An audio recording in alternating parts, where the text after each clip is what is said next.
আমাদের মামার কাছে এটাই রিকোয়েস্ট করছি যে আমাদের 2 দিন আছে আর এডমিশনের ডেট, তারপরে আমাদের আর এডমিশন নেবেন না, যার জন্য আমরা বলছি যে ডিসি কলেজের স্টুডেন্টদের যাতে আমাদের ডিসি কলেজেই দেওয়া হোক, না হলে তো আমাদের লাইফই নষ্ট হয়ে যাবে।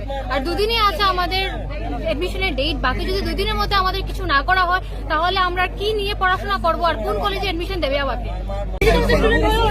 আমরা ডিসি কলেজ 2 ইয়ার্স আমরা ডিসি কলেজে পড়ি, ডিসি কলেজের স্টুডেন্টরা হয়, আমরা ডিসি কলেজে চান্স পাচ্ছি না। আমরা বাইরের কলেজের স্টুডেন্ট।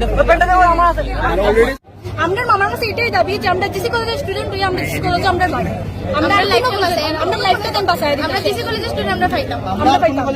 আমি ওয়ার্ড কি আছে এক 5% না 1% এনসিসি কালচার স্পোর্টস এগুলো সবগুলা ওয়ার্ডে আছে। রিল্যাক্সেশন না যদি 10 জন থাকে 5টা ফুটা না শুনো আমি দিলাম এই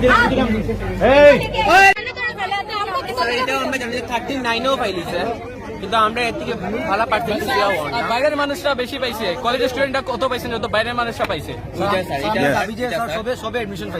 কলেজের স্টুডেন্টে কলেজে স্যার আমরা একটা দাবি যে কলেজের সব স্টুডেন্ট আমরা কলেজে থাকতাম, তারপরে বাইরের স্টুডেন্ট ওকে, কারণ কোনো অসুবিধা নাই।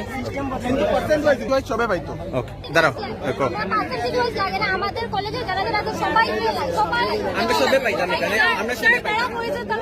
গভর্নমেন্টে তারা লিস্ট দেয়, কিন্তু তারা 2-3টা লিস্ট পাইলে অথচ একটা সময় কিভাবে পাইয়ে যায় যদি গভর্নমেন্টে লিস্ট দেয়।